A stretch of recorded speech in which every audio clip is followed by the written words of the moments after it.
Here's the bill. Yeah. Hi, welcome back, everybody. So we have a few amendments we need to hear on, for bills that are on the floor today. And before third reading, Representative Sheena Bryan is, presenting an amendment on 814. So Jen, if you just want to walk us through the very, very, very short amendment, and then Brian, if you want to speak to it. I'll make it as quick as I can. All right. So good morning again, Jen Carvey from the Office of Legislative Counsel. Let me just share. I'm just going to share from the calendar. So this is a proposal. It is on page 1142 of today's House calendar. It is a proposal sponsored by Representative Sheena on page 814. Responsible and ethical use of artificial intelligence in healthcare, human services, and education. And this section 4, which is that report back from the AI Advisory Council, and adding some language in one of the pieces, and the lead-in language. I just want to remind us, if you find in the folders. So thank you. The lead-in language for this particular piece is has on or before January 15th, the AI Advisory Council, in coordination with the Director of the Division of Artificial Intelligence, will submit a written report to the General Assembly. And then 1 is recommending any additional statutory changes necessary to further the purposes of this act, including, and in the bill as you passed it out, it says including protections for neurological rights and in relation to neurotechnologies. This would change that to say protections for neurological rights, protections related to neurotechnologies, and proposed definitions for relevant terminology. So again, this is recommending any additional statutory changes needed or to address protections for neurological rights, protections related to neurotechnologies, and proposed definitions for relevant terminology. So this is I will let the sponsor tell you what this is addressed. So as you may recall, and for those watching online, you can go back and watch the YouTube of the floor yesterday. A representative had questions about the definitions of AI and the definitions of neurotechnology. And we had, the floor debate and discussion about those issues. And the definition of artificial intelligence, the committee has already discussed that. And in H816, that was addressed. And Leg Council's working across committees to coordinate the definition of AI. But for neurotechnology, there is no definition yet. There was a definition in the underlying bill, but because we don't have extensive amounts of time to sit here discussing a definition and taking testimony on it for an amendment, I talked with the chair and we thought that that incorporating it into the study made sense, that they could come back and say, in our investigation, we determined that here's the best way you can define neurotechnology. But in the meantime, we can still have the rights so that anything that might be neurotechnology is covered. So that's kind of like our solution. And I talked with other members and they seem satisfied and heard, but I will let them speak for themselves if they so choose, like on the floor if they so choose. But so this was our compromise. Thank you, Brian, and thank you for bringing this forward. Really appreciate it. Wasn't expecting those questions on the floor yesterday, but they have a good point. Karen, did you have a question for? Oh, no, okay. Very well. Any questions for Jen or Brian on this language? Okay. And we will do a straw poll for all in favor of finding this amendment favorable. I never quite know the language. Is your hand up, Val? Yes. Or just your pen? Okay. So 11-0-0. So this will be fun, Brian. You get to present the amendment on the floor. And debate myself. Debate yourself. And then indicate what the straw poll of the committee is.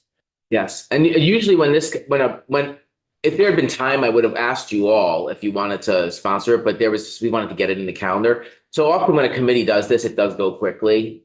You know, like when a committee member or the committee like amends it, and this is part of the process for those who are newer. Like this happens all the time where a committee will fix something instead of having it, like if another member has a concern, the committee just says, okay, we'll do it. So that it's less of a confrontation, so. So there won't be somebody, oh, you will do your. Yeah, exactly. Okay. In other words, okay. I'll say, I amended this and Gotcha. here's why, and then the other member may get up and say, thank you, committee, for hearing me, or they may say nothing. You Okay. know? So I don't know how that's gonna go. All right. Yeah. Yeah. Okay, Yeah.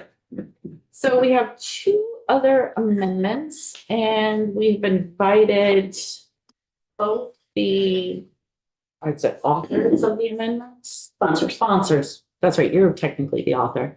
The sponsors of the amendments, and they don't appear to be here. Oh, is one outside? Jen, if you just want to present, let's see who's first.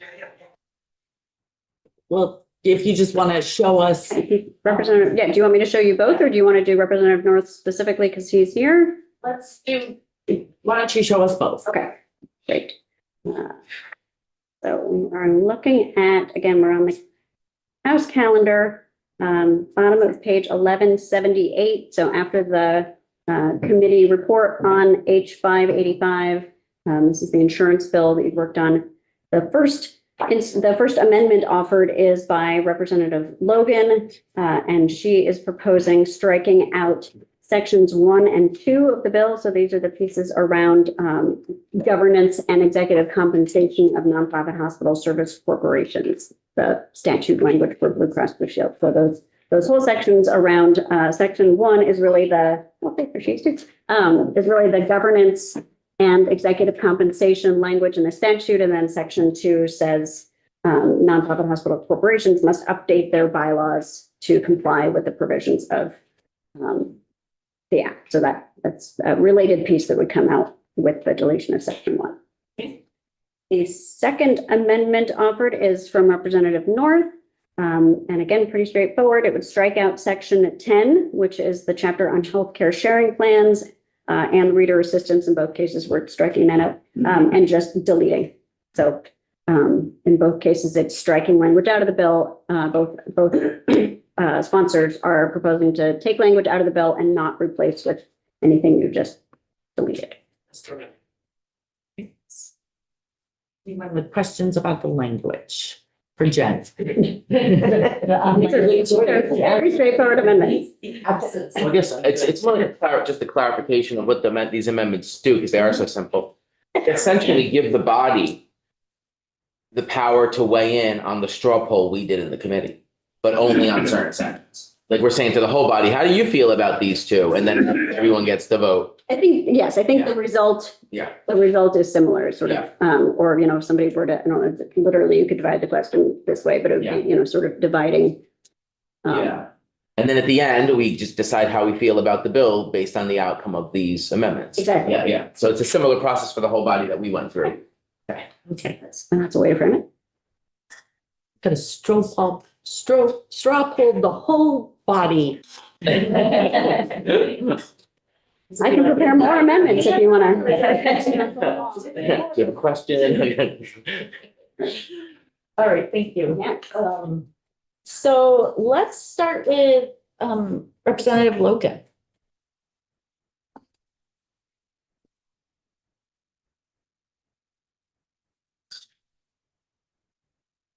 Thank you to the committee for having me in to talk about the amendment that I drafted.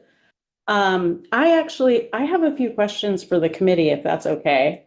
Okay. I can speak briefly to my rationale behind proposing the amendment, but Let's start with that. okay.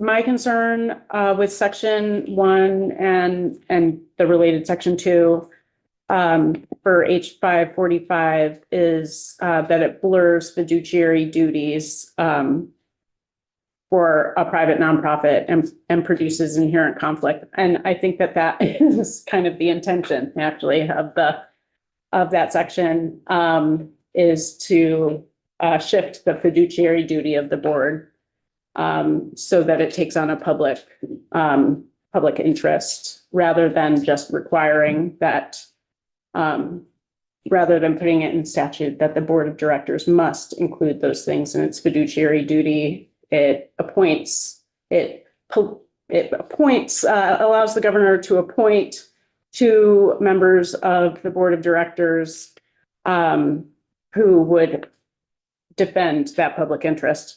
I am not comfortable with, I do think that this politicizes governance in a way that could be destabilizing for operations and creates a precedent for state encroachment into independent nonprofit boards. I recognize that this type of nonprofit is defined very specifically in statute, but it still concerns me. And I believe that there are a number of other options, policy options that we could take to achieve similar goals, because I think we all agree on the goal, which is accountable, affordable healthcare.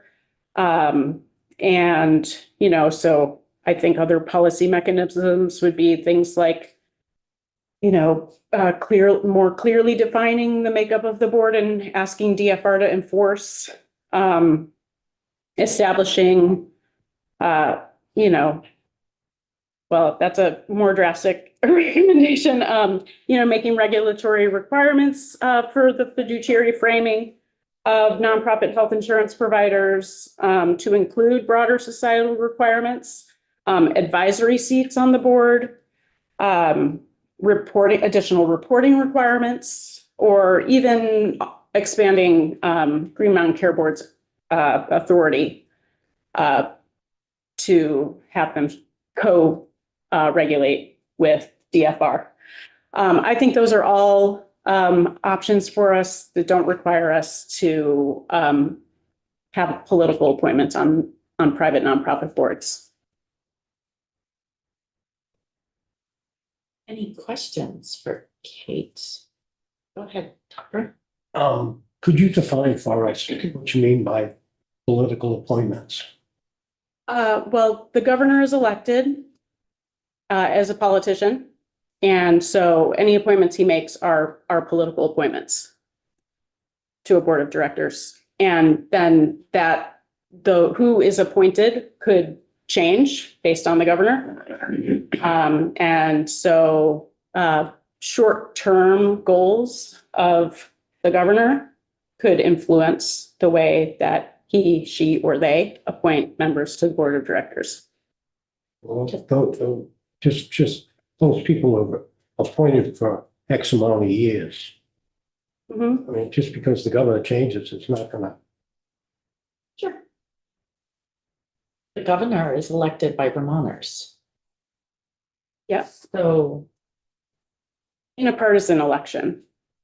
So it's still political. There's nothing neutral about who our governor is.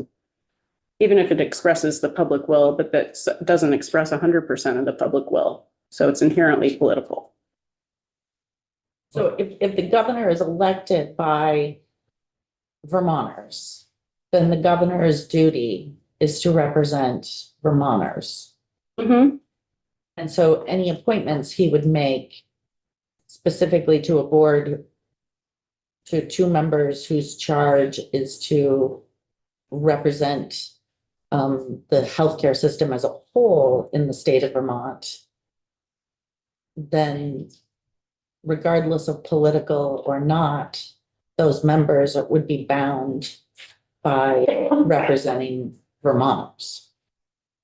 Sure, but I'll add that they would not be doing so under the oversight of the legislature.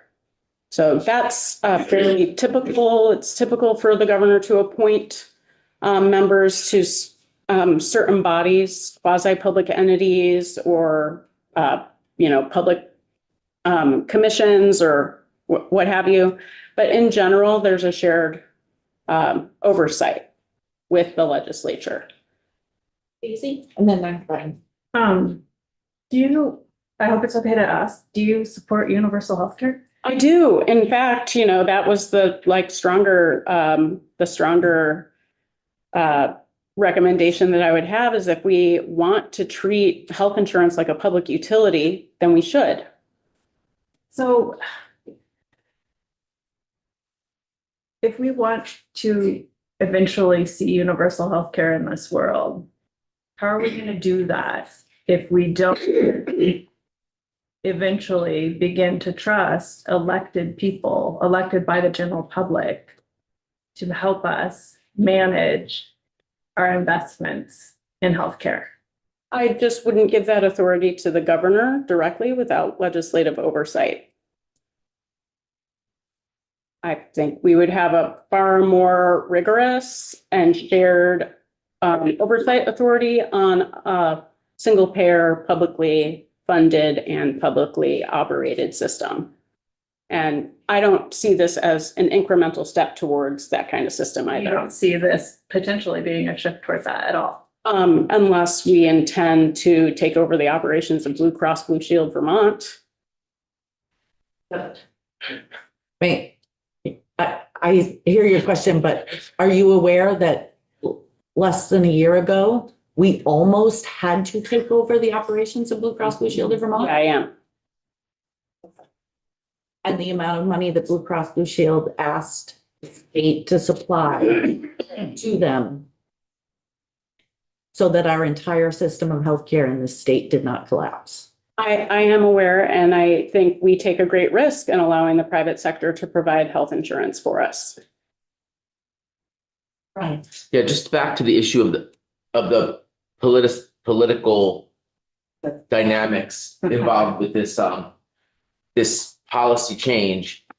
What I'm hearing is your concern is that the way that this is structured doesn't respect the checks and balances that the Constitution establishes of the different separation of powers, and how what I just heard you say is that if we wanted universal healthcare, the way to do it would be to have a public financing mechanism and that had checks and balances and separation of powers. Here, I think the issue is that we're letting one power have the sole authority to influence the private sector essentially in an unprecedented way. And I guess what I would just say is I do see it as political because regardless of who's elected as governor, they are supposed to represent the interests of the people as a whole.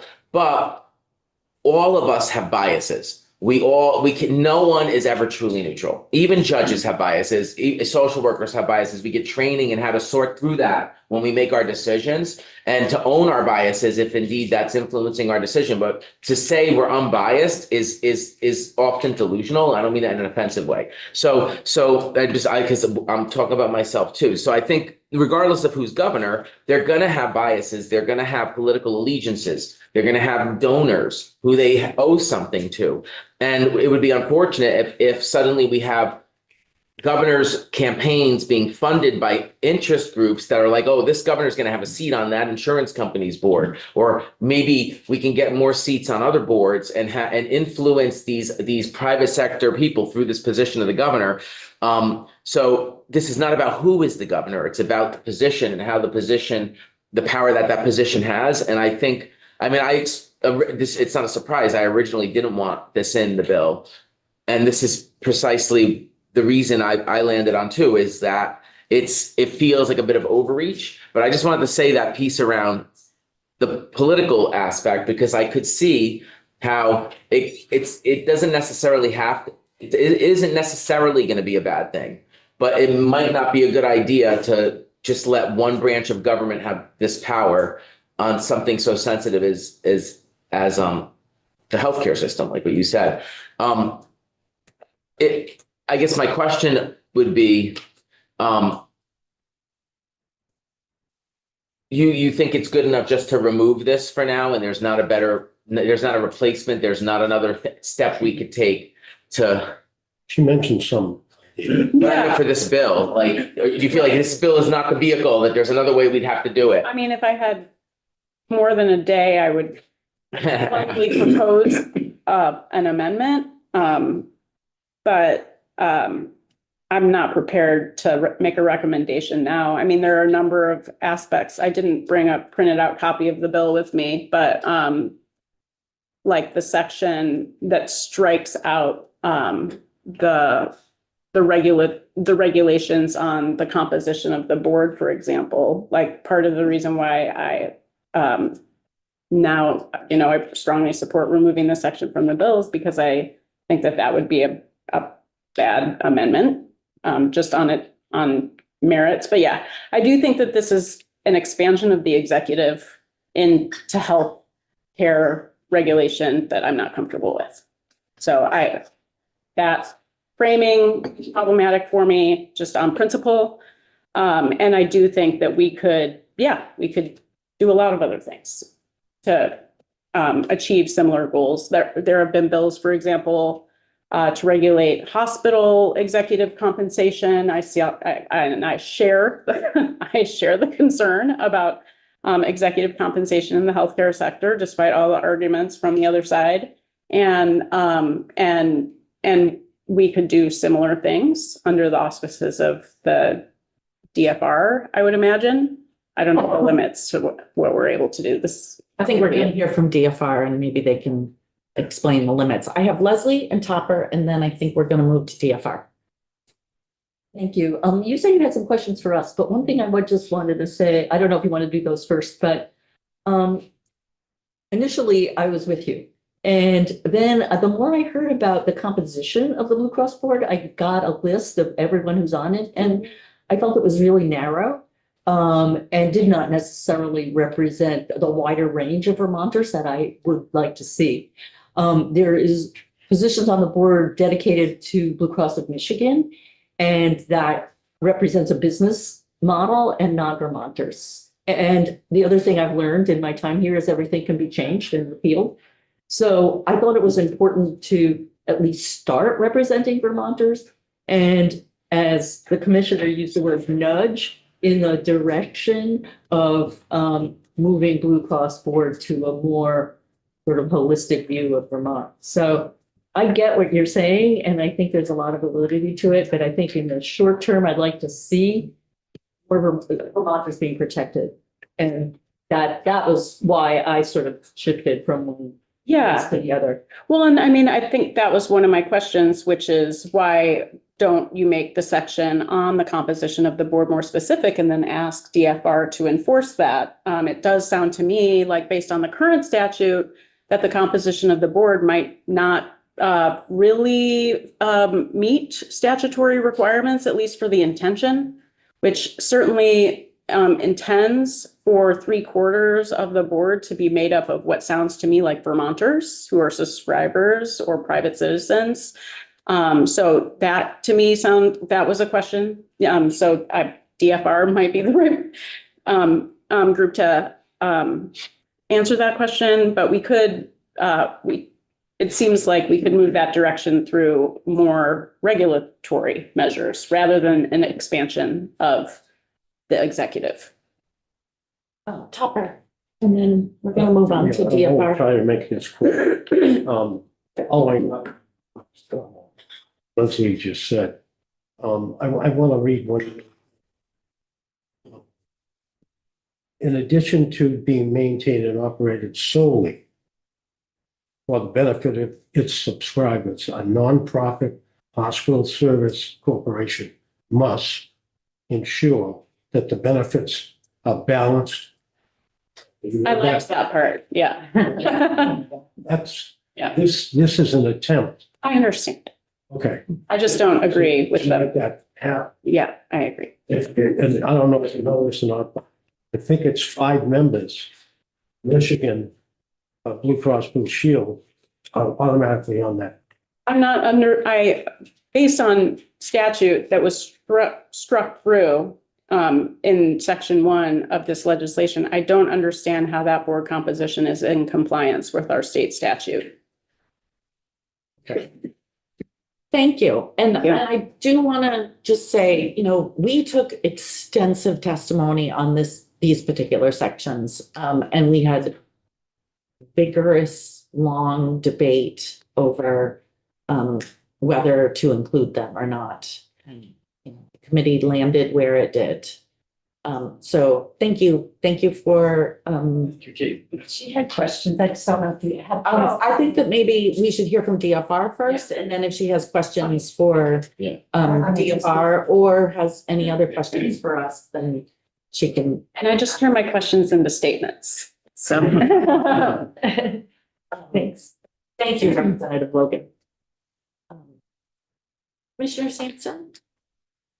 Just wanted to see if you wanted to perhaps weigh in on striking these two sections.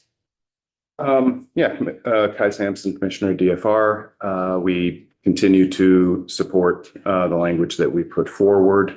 In terms of some of the comments around concerns for legislative oversight, we are open, and we discussed different options around that, remain open to different ways to have legislative input into the appointments. But of course, what this amendment would do would throw the whole thing out as opposed to work to change it.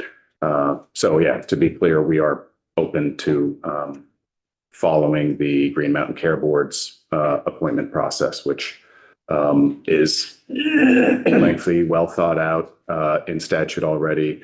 And there's a lot I like about that process, but it does bring in a lot of legislative input into that. So we would be open to that as well. So I think, I hope that addresses the concern. So there's no attempt to avoid legislative input. I think I'll let the chair speak to the deliberations on how we got to not amend that, the clean, simple, two governor appointees. All of the care board is governor appointees, I believe, through that different process. But in terms of slippery slope, this is, and as I said before, this is entirely focused on nonprofit hospital medical service providers. The idea that this is an overreach, given the nature that the enabling statute and the nature of this entity and some of the history of understanding and being near the brink and understanding the criticality of this entity to the health and well-being and safe operation of a very complex health system is, very important to understand. Any attempt to put governor or legislative appointees on any other type of entity or nonprofit would require the action of the legislature. So there's no other scope creep that I can see here in terms of this proposed appointment. Can you remind us and maybe explain again the current makeup of, can you remind us of the current makeup of Blue Cross Blue Shield's board and how it's configured? And I think we had confusion over sort of like veto power or Yeah. And their relationship, their affiliation, the relationship with Blue Cross Blue Shield of Michigan. Yeah, unfortunately, I don't have Hillary available, our attorney, who did all the deep legal work and testified to some of that earlier. So we have a board of 12, and 7 of those are Vermonters, 5 are, or 7 are kind of, I'll put it the other way, 5 are appointed by or the purview of Blue Cross Blue Shield of Michigan. Those they can, and I think have appointed Vermonters as part of their 5, not exclusively, but I believe that's how they're in compliance to the representative's question, is that just because 5 are within the power of Michigan to appoint to the Vermont board, doesn't mean they're all Michiganders. But I'm not certain of that. I'm not certain of whether that's how they hit the current statutory requirement on being made up of Vermonters. Which is the other 7? It's, you had testimony on that from Blue Cross, I believe, but essentially I believe there's a nominating committee, and it is what I consider a self-perpetuating board. The members of the board and probably senior management, I'm speculating here. I know there is a nominating process. They choose many candidates, vet them, and then advance those candidates through a process of board approval to be a new member of the board of directors. I believe that anyone that is selected does have to be approved by the Michigan Blue Cross. That's kind of the final approval necessary. So 5 members are essentially appointed by Blue Cross Blue Shield of Michigan. They don't need to be Michiganders. Michiganians. The other 7 are through a nominating process. And Blue Cross Blue Shield of Michigan has to approve the final people put forward for the remaining 7 positions. That's my understanding, yes. So is that what we mean by they have veto power over? Yes. Okay. Right. Any questions? Or Commissioner? All right, I feel like we're beating a Thank dead you. horse because we've talked about we've this so talked much. about this. I just, I'm sorry to use that metaphor. I It's was gonna hard. say that poor horse, come on. Beating a dead cow. oh, no. I'm dead. Puppy. All right.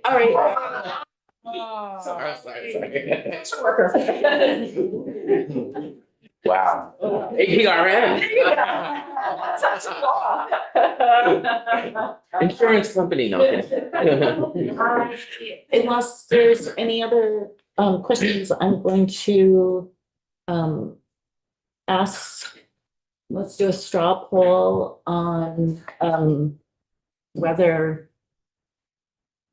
this amendment we find favorable. So all those, So we'll review what a yes and no vote is just for a second. so a yes vote would mean that you are in favor of this amendment. A no vote would mean that you are not in favor of this amendment.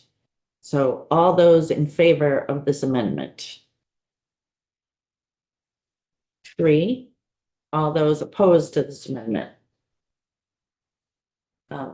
I can't count, That's 8. so I'm gonna go with 8 because I can do subtraction. So the vote was 8-3-0 unfavorable. All right, thank you. Representative Nora? Thank you, Kate, for coming in. Thank you. Thank you, colleagues, for having me back again on this same topic. I appreciate your willingness to hear me one more time. Yeah, so back to talk about this section 10 of the bill, which proposes to apply some regulations and data collection on health share organizations. And you heard from me last time, so I'm not going to repeat all of the testimony that I offered about my personal experience and with the health share and how well it works, how extremely well it works. So this time I'm going to more step back a little bit, kind of take the bigger picture view with this amendment. That and that is that these health share plans and arrangements are not unique. The specific category of organizations and plans that are called out in section 10 are not unique. In fact, there are very big, very broad set of very similar organizations that are member-based, that are not insurance, and that are mutual aid business models. And they all operate as do the health share plans operate without insurance style reporting. And so that's the broad picture. There are already many forms of this across multiple business sectors, not just within the healthcare sector, but multiple business sectors have membership-based, non-insurance, mutual aid type business models that are out there that are not regulated the way we're proposing to regulate this one narrow category called health share plans and arrangements. I'm sorry, can I interrupt you? Can you give us an example of what you mean by that? Absolutely. I'm going to go through several of them. Healthcare cooperatives, member-owned organizations that pool resources to purchase and organize healthcare. They operate under cooperative or nonprofit law. They don't operate under insurance law unless they underwrite risk, which most of them don't. And their reporting is typically just limited to corporate tax and nonprofit disclosures, not solvency or actuarial filings.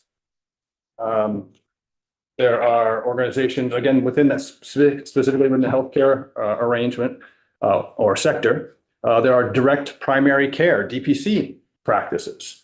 Again, patients pay monthly membership fees directly to providers.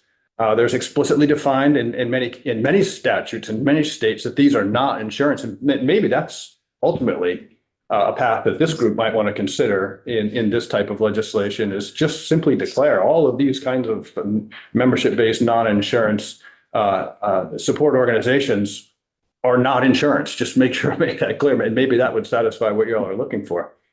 But direct primary care practices require no special reporting beyond ordinary business and consumer disclosure. There's concierge medical practices, also called membership medical practices, where members pay an annual and monthly membership, providing enhanced access to the doctors. They're voluntary. They're contractual arrangements outside of an insurance system. They're not subject to insurance style regulation.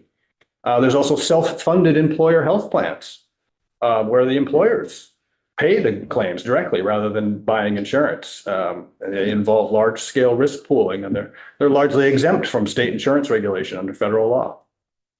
So that's just within the healthcare realm. And if you go beyond the healthcare realm, step back even bigger, there are non-healthcare analogs to this same kind of thing: farm and agricultural cooperatives, membership pools, financial risk pooling. They're governed by cooperative law, no special financing reporting unless they operate as a bank or insurer, which most of them don't. There's electric and utility cooperatives, again, member-owned cost-sharing entities regulated for service quality and governance, but not as financial institutions. There are housing cooperatives and community land trusts where you share financial responsibility, collective ownership, regulated under housing and corporate law, not insurance law. There's mutual aid and benevolent associations. We have one written right into our Ferrisburg town charter called Rogers and Hazard. It's exactly one of these. It's a long-standing voluntary membership-funded support system operating outside of insurance-style regulation. And even crowdfunding platforms, many of which do medical fundraising, raise funds for medical expenses with no guarantees of payment. And these have no insurance oversight and far less transparency even than health sharing ones. So there's just a couple. If you want more, those are the ones that I listed out here. So this is not unique. We're carving out one very small slice and saying this particular slice is going to be regulated like insurance. And so in addition to the fact that we're unfairly, therefore, selecting this one particular group, a couple other things came to mind that are kind of at the broader scale level. And we talked about one of these before, and that is that Colorado is the only other state that's done this, and they're kind of stepping into some legal challenges on that. And I don't know that we want to step into that at this point. Secondly, some of the data that's being requested, depending on how you interpret some of the words there, could be stepping on some data privacy issues. And I know most of us are pretty concerned about data privacy. Talking about asking for members and how much medical care they've received and how much money that they've spent, what kind of claims they took and were rejected, and all those kinds of details. I don't know that I want that data shared about me. personally.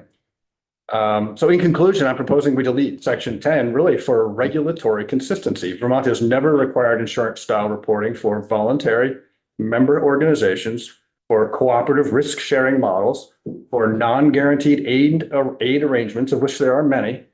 Nor have we ever required, Vermont ever required this kind of reporting for religious organizations, such as churches, which many of these healthcare organizations happen to be faith-based. Therefore, I would say health sharing plans and arrangements specifically, which is what's called out here, healthcare sharing plans and arrangements in quotes, meet all of those. They're voluntary member organizations, they're cooperative risk sharing models, they're non-guaranteed aid arrangements, and they're religious organizations. Many of them are at least. So I don't think we should be imposing this kind of regulation. We've never done that before. This would be really stepping into a new territory. Two questions for you really quickly, and then I see Leslie has a question. You just mentioned data privacy. Yeah. So there is nothing in this reporting that has protected health information at all. It's de-identified. It is numbers. It is not your sharing plan reporting to the Department of Financial Regulation that Rob North has this, and here's how much Rob North things were. But my other question Can I is, look at one of the items? are sharing plans a coverage entity under HIPAA? And maybe legislative council would. They are an entity specifically identified in the Affordable Care Act as meeting the requirement for minimum essential coverage. Are Is they, that what you mean? Or are they a HIPAA covered entity? You need to find I out. don't even know what that. We'd have to look at the law. It concerns patient privacy and it concerns protected health information, which I'll ask AI in the meantime. a sharing plan, Person would have to answer. a sharing plan would actually have all that data. Oh, yeah. We did take testimony, I believe it was MediShare who indicated that they actually not only require a claim, but they also ask for a patient's medical record, and I'm wondering if that's protected. Yeah. And if you raise a good point about data privacy. Yeah. And Could I step away just for a second in my briefcase, there was one particular segment of the bill as it's written, that's a list of data that's required to be collected. It sounded to me kind of like we're asking for specific patient information. I just can't remember it off the top of my head, but I have it. I'd have to re-find it. I'm just gonna grab something.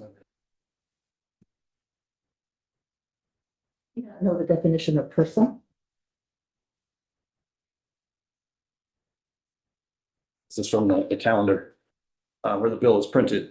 It's item I. Item I under, I guess it's right in the first section. In the following information that's to be collected, item I, total dollar amount of reimbursements made to a plan or arrangement participants. That sounds like you're gonna find out the dollar amount that was paid for me in the state in the immediately preceding calendar year for healthcare services provided to or received by a plan or arrangement participant. That sounds like you're going to identify me. Maybe I'm reading that wrong, and maybe that's not what you intended. I think But that's what it sounded like. being read wrong. Okay. It's how many participants do you have? And how much have you paid on behalf of participants, essentially? In the whole, not like, Aggregate. because, yeah, that was the other word that was tripping me up. Identify who the participant, or Okay. it would be an aggregate, It would be an aggregate, Yes. without all the names associated with it. of course. Okay, great. I take that argument off. Okay. Not good. Okay, thank you. Because I read that, I'm like, what? We don't do that for any insurer that we actually regulate. Good. Thank you. I have Thank you for that. Leslie, I have Daisy, and did I see a hand over here somewhere? Okay. Leslie? So I just wanted to clarify, you talk about this being regulation, and I'm not seeing it that way. I'm seeing it only as data collection. There's no regulation involved in this section at all. Okay. I just want to make sure that that makes sense to you. Well, when I asked the question, why we're doing this last time I was here, it was because this sector is unregulated and we had to provide some regulation. I was No, like, well, That was the answer that I got. Okay, so maybe miscommunication or misunderstanding, but this is only about data collection and understanding the sector. So just wanting, and But then do we do that we same get that level of, information, who knows what, like I said earlier, we can change anything and we do all the Yeah. time. do So we do that same level of data collection for all those other sectors that I listed? Probably more. more, much more. Because we regulate those. We are, the reason for this section is so that we can have information about our healthcare marketplace in the entire state of Vermont. That's, Regulate healthcare cooperatives. You regulate direct primary care practices. direct primary care is a contract between an individual and one provider. Right. It is not, it is not paying dues or membership fees that then are transferred to other providers and other people. I agree, it's not exactly the same, but it's analogous where you're It's a getting contract, access. just like if you contracted with somebody to mow your lawn, you would have a contract with that person, and that would be between yourself. I will tell you, one of the things that I'm concerned about most is not necessarily the concept behind a sharing plan. I think that it works for many people in a lot of ways and that it benefits a lot of people. I think the problem that concerns me, which is why it's important to know how much of this we have in this space, is that it's not necessarily about a contract between an individual and their sharing plan.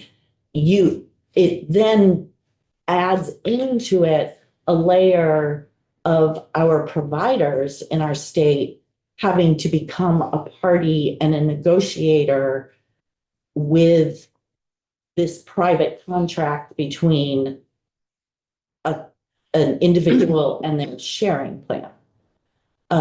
That's sort of the space that I inhabit in this, because we do an awful lot in this committee around our providers, our provider administrative burdens. We hear about that endlessly. And,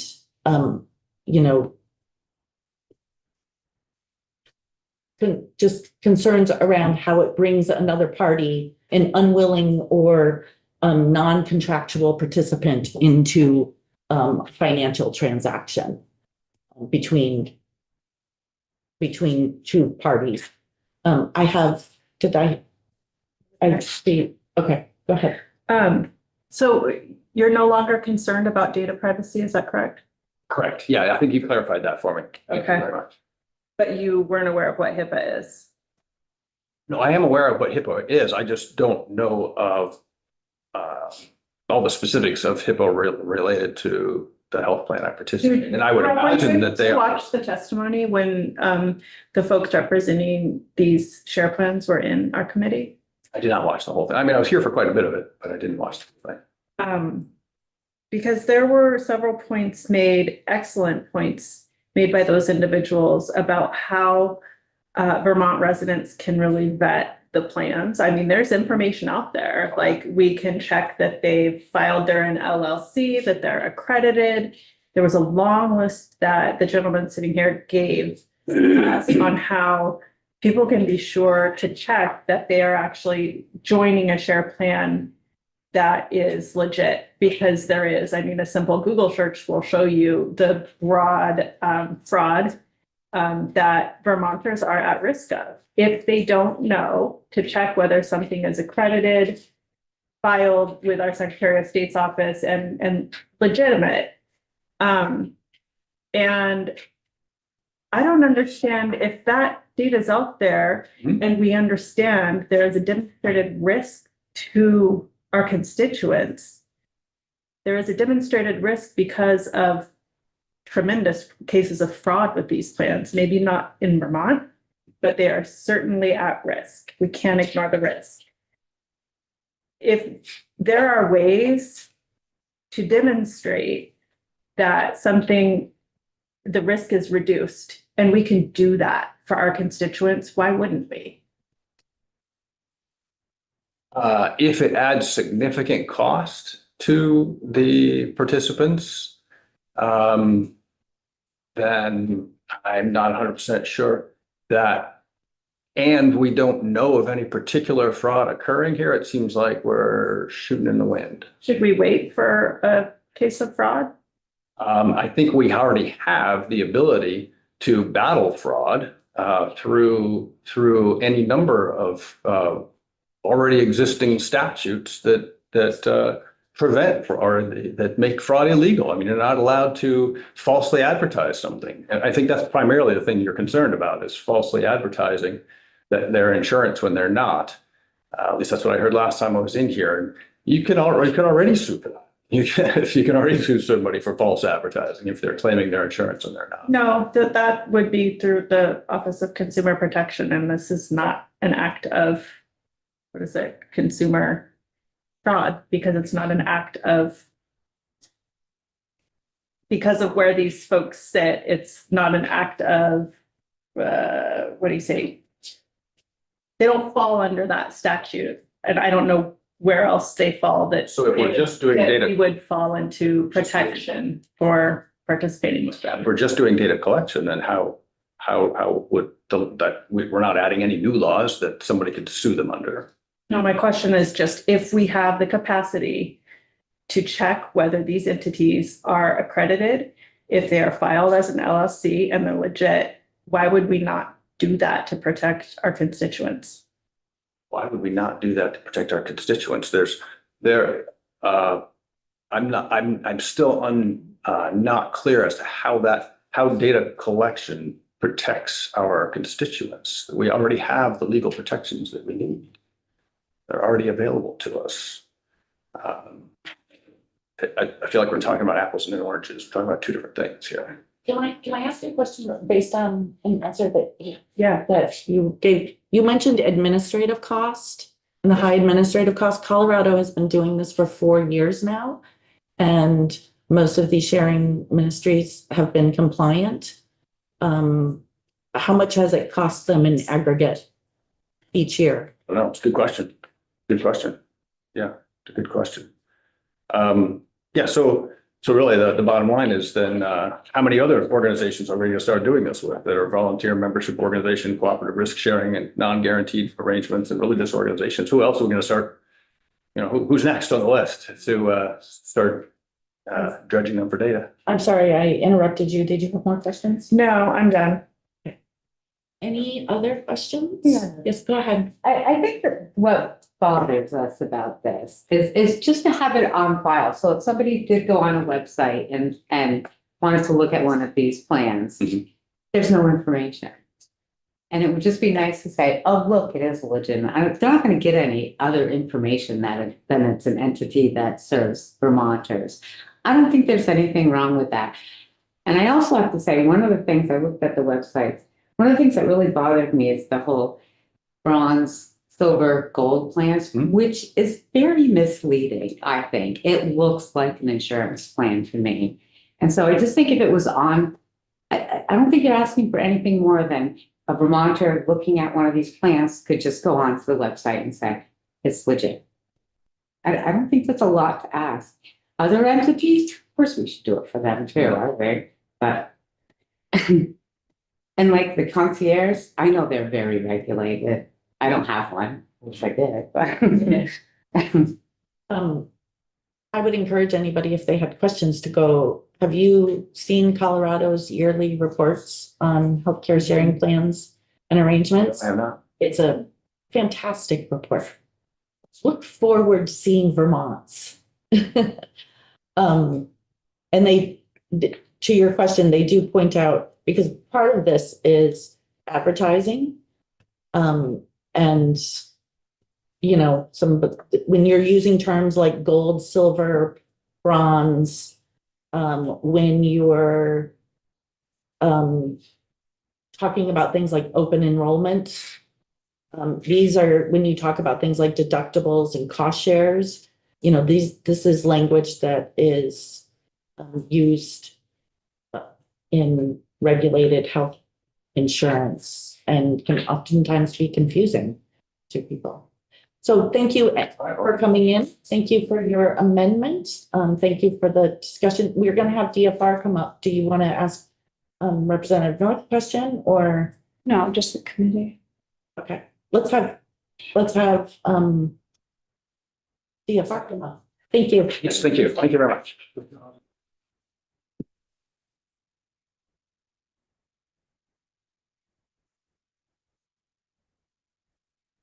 I thought it would be good to sort of reground. It's been a couple weeks, I feel like, since we had Mary Block in here. And I know she's not available today, but thank you for coming in her stead. Sure. Wanted your sort of opinion on the removal of section 10. So this was not part of our original proposal, but we have no objection to it. And there are some upsides to it, which have been mentioned. Certainly knowing the information, we struggle to understand the full marketplace, and it's important as healthcare and health insurance regulators to understand the full marketplace. So this would absolutely be a reporting tool, not a regular. So I echo that. This is not, I don't see this. If you were asking DFR to regulate these, we'd be here till June, just talking about this, about what makes sense, constitutionality for sure. But as a data reporting requirement, I see a lot of benefit, which you alluded to in seeing this data, mostly to understand the market. But I also, as this conversation evolved just now, thought in terms, and committee members touched on this as well, that if you are, and I want to say that I am probably, in terms of my fellow regulators, not only in Vermont, but across the country, more open to these than one might expect, in terms of the arrangements themselves, done properly, communicated properly, advertised or marketed properly. And part of where I stand on that is because of the extreme cost of care in this state, that, and you've heard me talk about it on other proposals, that having an alternative that does meet needs, it's not to say that I endorse them by any means, because absolutely there is a history of fraud, misleading, consumer abuse, as there is in just about any industry. But with that said, so if there was a discussion of disallowing them, if there weren't constitutional issues, which there certainly are, I think that would be a different discussion. But this is purely reporting, and I do put myself in the shoes of someone who would be looking to alternatives. I would think that being able to go to the state website, to DFR website, know that they've registered, knowing what kind of volume they do in the state, knowing what type of inflow and outflow in terms of sharing dollars, that would be of comfort to me. So I think, although it's not our proposal, we do not have any concerns about it. And that includes, we have no significant legal concerns about the constitutionality issue, that does come up with reporting requirements on entities like this because of the religious affiliation with many of them. Do you have a response? And I know it's not your job to respond to Representative North, but do you have a argument that we had not heard before regarding all these other things that we don't require? Do you have some of them? Insurance regulator, would you be able to speak to? Sure. When we look at ERISA plans, they are regulated. They're regulated just by a different regulator, the federal government, the DOL. And then we do have several touch points of regulation in there around insurance and reporting requirements around insurance companies that also administer ERISA plans. So there is ample regulation, not as much as full insurance, but there's a lot of regulation around ERISA. It's just a different avenue. In terms of concierge medicine and cooperatives and other, I forgot the term, but There are several permutations of insurance company entities like interstate sharing or insurance exchange. There are fraternal benefit societies that are regulated like insurance, not quite insurance. So there are many examples, but I think some of those examples to me weren't good analogies to what a healthcare sharing arrangement does, which make no mistake that the number one concern is when they feel like insurance and people believe that they are in terms of guarantees, coverages, guarantee fund, the ability to come to our department for assistance in a claim dispute. None of that exists here unless they start behaving like insurance. Then we can go after an entity for conducting insurance without a license. But in terms of consumer protections beyond that, that you'd expect in an insurance contract, they aren't there. I forget Mary's testimony, but did she indicate that the Department of Financial Regulation has received inquiries from Vermonters for claim disputes? I don't recall. And again, in my latest term, in this position, I'm not aware of any, but, and I forget, she's got a longer, more recent tenure than I do in the department. So She did address that, but any questioners for Commissioner Sampson? Yes, I do have a question. These healthcare share plans have been around for a while. Was there anything flagged to your department about some of the data not collected, or why did the department wait till now to even think about any data collections? Has there been issues with it? Multi-state, absolutely, right? But in terms of, I think it's a similar question to Chair Black's, and maybe Mary or someone, or perhaps the healthcare advocate might have some perspective. I rejoined the department in April of last year. Since then, nothing has come to my attention in terms of a complaint or an issue.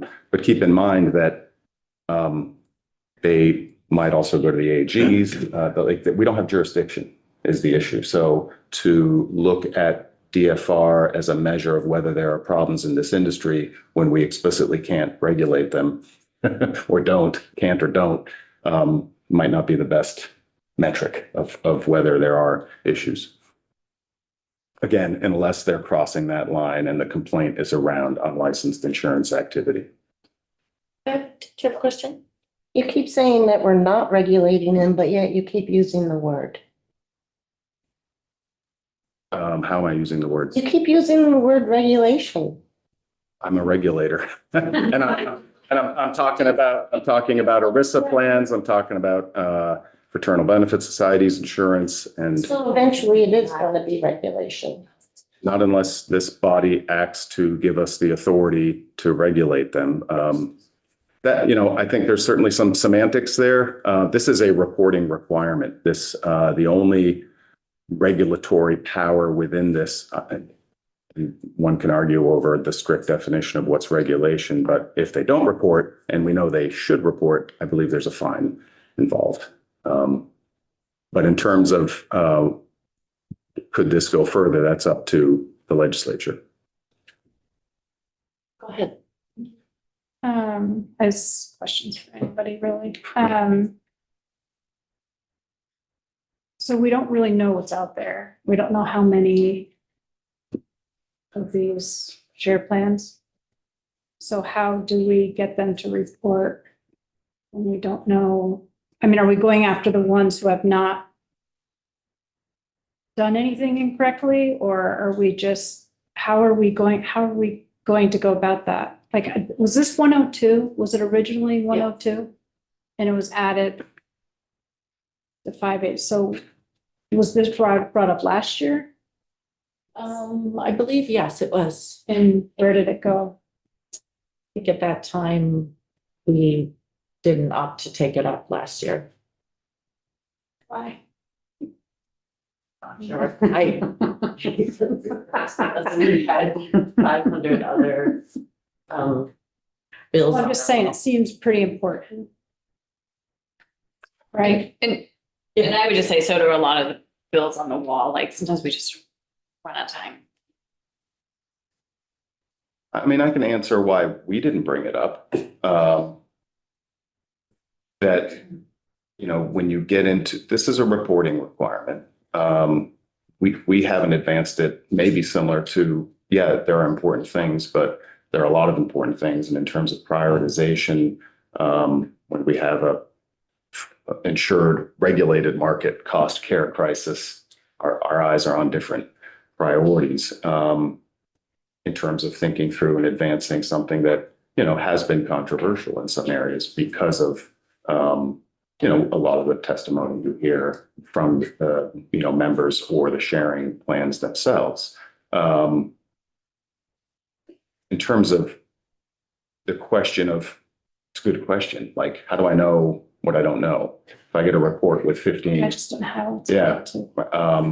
That's probably in the design of the reporting, which would say, if you're ABC healthcare sharing, tell me what other states you do business in. And then if we were to try to do some work to ensure compliance, we would look at who's on Colorado's list that says they're doing business in Vermont. That's not on our list. And then we would, and I think I know there's language in there that says, you know, we can give them 30 days to say, hey, you reported to Colorado, you're doing business in Vermont. You need to report in Vermont now. We passed the law. But I do not anticipate with our resources that we would, in the near term, do anything or prioritize any regulatory work for compliance or whatever beyond this being a consumer transparency issue. Here who has reported to us under this law that's doing business in the state. Here's the volume of activity sharing that happens, everything that's in that bill, and we'll report it as required by this piece of the statute. And, you know, I do see this as an ability for a consumer to understand that those arrangements a little bit more and see who's complying with Vermont law in terms of the reporting requirement. So And those persons are already in place that will do all of that paperwork for. It's info in, info out. Essentially what we would generate from a report is just consolidating. So that's, maybe I'm naive, a couple hours work annually. Thank you. I think for me, this language is very important because we had one, to your point of like, how will people know, right? Obviously they know because we had members of these organizations or their lobbyists in this room for testimony. So people do pay attention. But I think for me, what was most telling was during that testimony, when they kept referring to the language, information is already available on our websites. And when you go on their websites, I've gone through all of them, there's no information there. And what I thought was even more telling was one was completely offline until we all mentioned it was offline. And then within a second, it was back online, right? So to be able to go to an entity like Department of Financial Regulation and have the information there for someone to see what's really going on, I think is really valuable when, based on what we see on the websites, there's nothing there and they label things, I think, as Daisy said, bronze, silver, gold makes it look just like our qualified health plans, and that's confusing to consumers.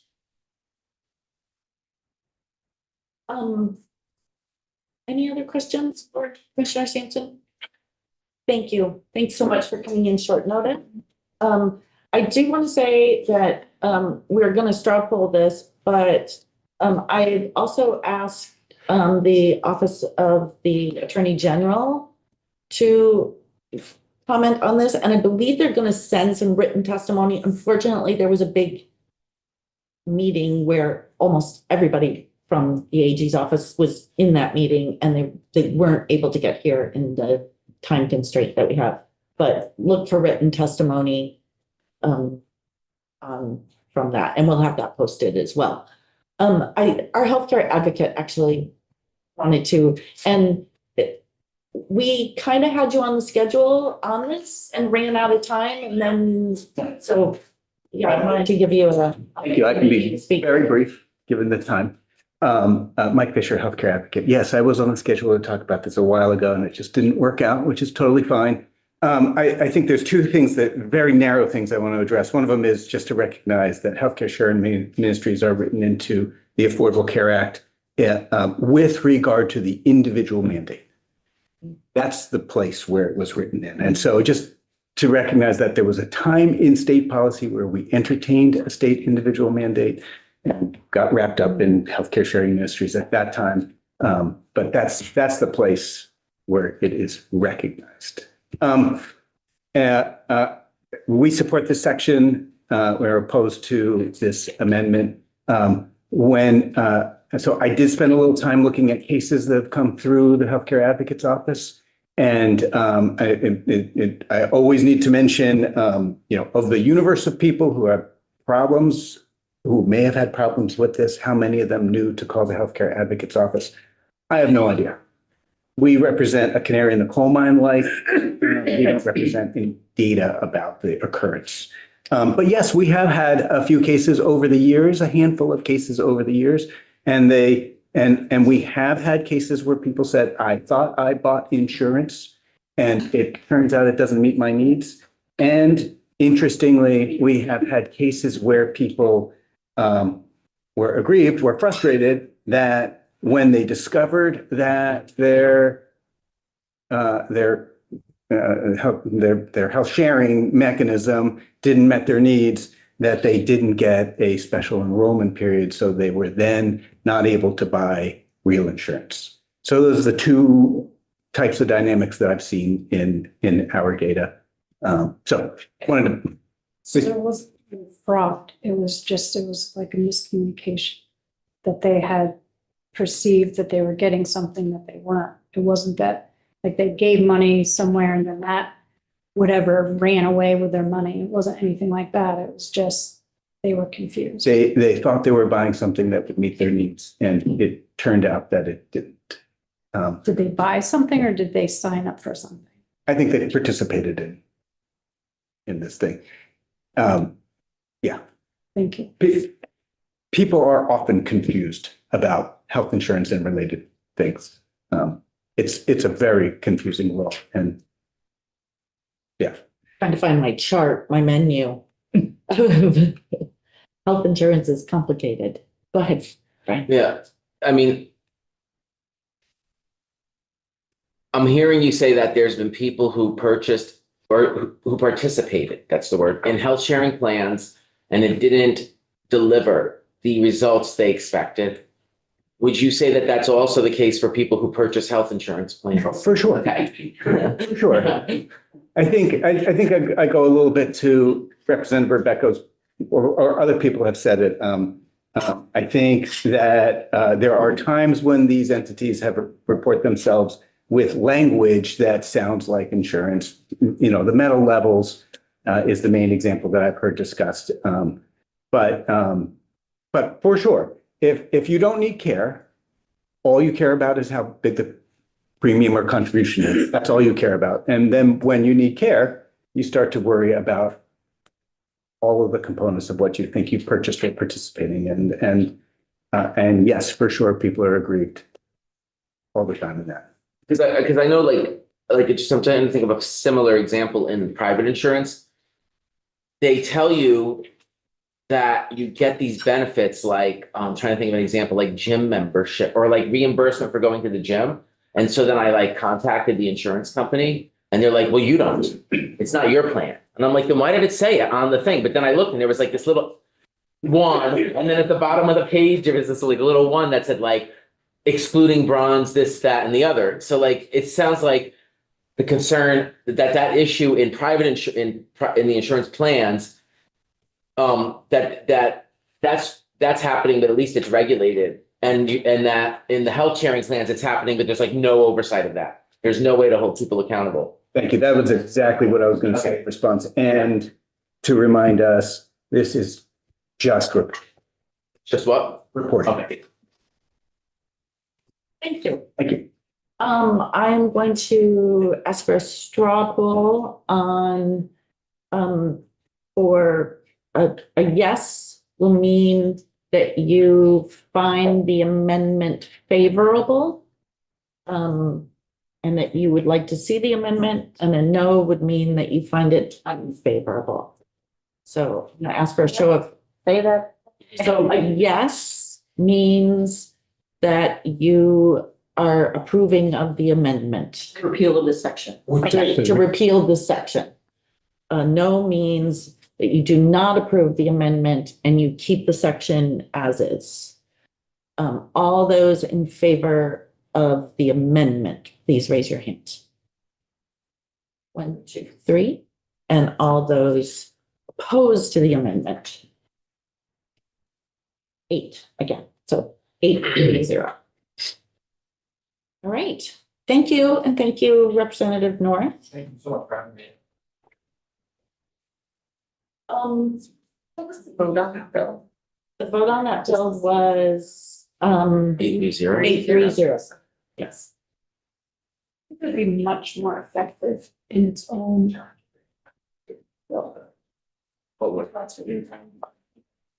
Maybe that'll be your. No, I will say it's the one that presented it to the Department of Financial Regulation on whether or not to include it in this bill.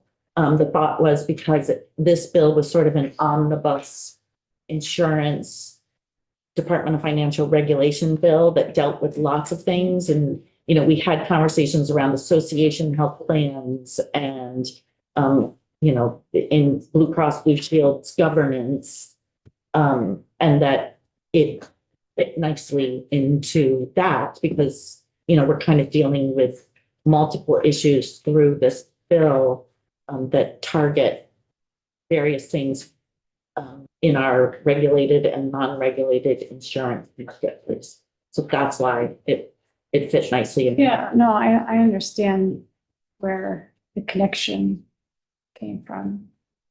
I think, I don't